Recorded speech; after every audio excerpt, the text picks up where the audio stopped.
नमस्कार मित्रांनो. नवीन वकिली सुरू करताय,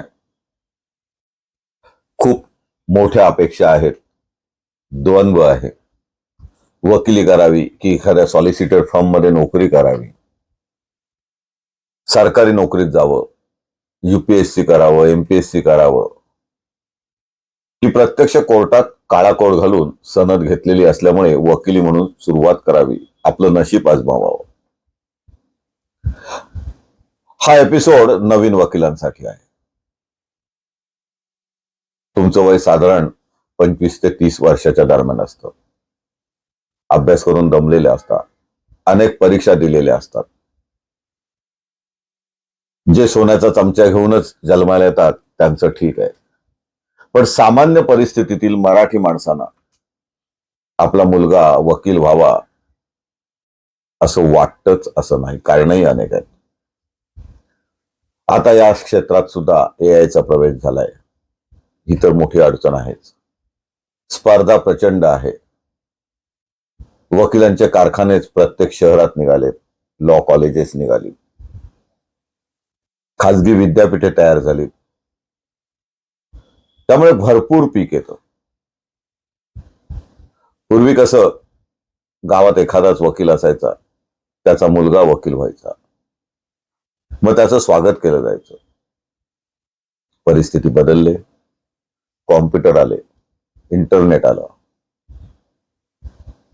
तसं सोपं वाटत असताना तांत्रिक माहिती असणं गरजेचं आहे. आणि म्हणूनच ट्रायल कोर्टापासून अगदी तहसीलदारापासून पोलीस स्टेशन पासून कायद्याची चौकट माहिती असणं, आपली जबाबदारी माहिती असणं, यासाठी ट्रायल कोर्टात वकिली सुरू करणं याच्यासारखा चांगला उपाय नाही. तुम्हाला चांगला ज्युनियर म्हणून स्वीकारलं, तुम्हाला चांगला सिनियर मिळाला तर उत्तमच, पण नाही मिळाला तर काय, तुम्ही स्वतः रोज नियमितपणे कोर्टात जाणं महत्वाचं असतं.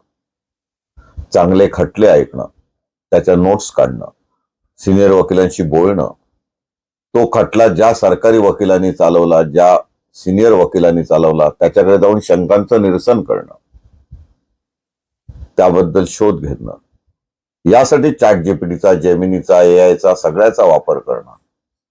मात्र त्या नोट्स काढणं, केस लॉ शोधणं, अर्ज कसे बनवायचे ते बघणं, तहसीलदार असेल, पोलीस स्टेशन असेल, या प्रत्येक सरकारी कार्यालयात नागरिकांची सनद असते. ती वाचणं, ती समजून घेणं, त्यातल्या तरतुदी समजून घेणं, कार्यपद्धती समजून घेणं.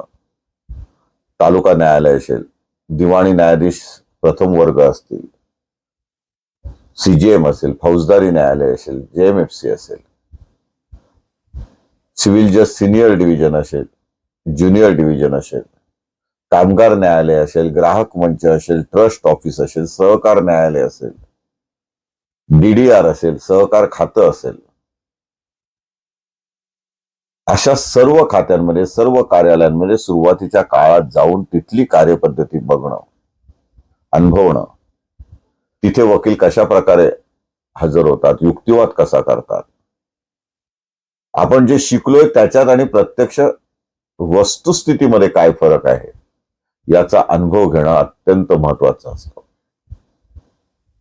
तुम्हाला एखाद्या ऑफिसमध्ये स्वेच्छेने काम करायला मिळालं तर उत्तमच.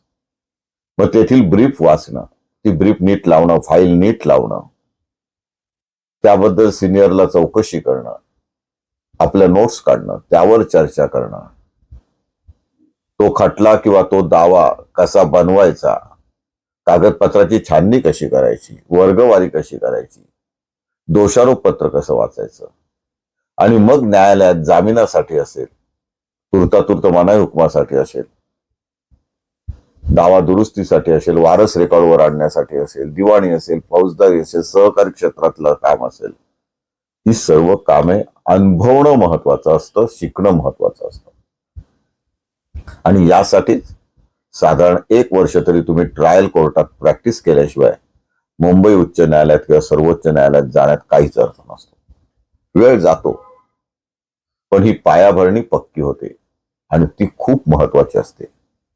तुमच्या प्रदीर्घ प्रवासाकरता उद्या तुम्हाला न्यायाधीश व्हायचं असेल, सरकारी वकील व्हायचं असेल, प्रवक्ता व्हायचं असेल, कुठेही जायचं असेल तरी सुद्धा हे सुरुवातीचं पहिलं वर्ष हे अत्यंत महत्वाचं असतं. त्याचा श्री गणेशा नियमितपणे, वक्तशीरपणे, काटेकोरपणे, प्रचंड मेहनतीने दिवसाचा प्रत्येक साथ जास्तीत जास्त शिकण्यासाठी वापरणे अत्यंत महत्वाचे असते. तुम्हाला नक्की वाटेल हे बोलणं सोपं असतं, पण वयाच्या 25व्या वर्षी, 28व्या वर्षी महिना विशेष उत्पन्न मिळत नसेल तर आम्ही नोकरी केली तर काय बिघडते? निदान तिथे आम्हाला 30-40 हजार रुपये तर पगार मिळेलही. मुंबईत एखाद्या सिनियरकडे तेवढे पगार सुद्धा मिळतात, मानधन मिळतं. सॉलिसिटर फर्म मध्ये सुद्धा त्यापेक्षा जास्त मिळतात. पण तिथे जाण्या अगोदर जर तुम्ही ट्रायल कोर्टात गेलात आणि मग तिथे गेलात तर तुमची ही अनुभवाची शिदोरी तिथे खूप मोठी कामाला येते. तिथे ड्राफ्टिंग करताना, प्लीडिंग करताना, हायकोर्टात ऍपियर होताना तुमची हजेरी ही तुमच्या बोलण्यातून, वागण्यातून, चालण्यातून तुम्ही नक्की काय शिकलात, तुम्हाला कायदेशीर संस्कार काय झालेत, तुमचा सिनियर कोण होता, यावरही अवलंबून असते. तिथे यश मिळवायचं असेल तर पुन्हा एकदा सांगतो, पायाभरणी अत्यंत महत्वाची आहे. ही करूया. बरं, आता इतकं सर्व सोपं झालंय की तुम्ही दिवसातले 4 तास कोर्टात दिलेत आणि 4 तास अगदी घरी बसून, कार्यालयात बसून, प्रत्यक्ष अनुभव न घेता कागदपत्र वाचणे, AI, ChatGPT याच्याकडून माहिती घेणे, त्याच्या नोट्स काढणे आणि प्रत्यक्ष कामाचा अनुभव घेणे, अशा गोष्टी केल्या तर नक्कीच पुढचा काळ तुमचा आहे. खूप खूप शुभेच्छा. धन्यवाद. जय हिंद, जय महाराष्ट्र.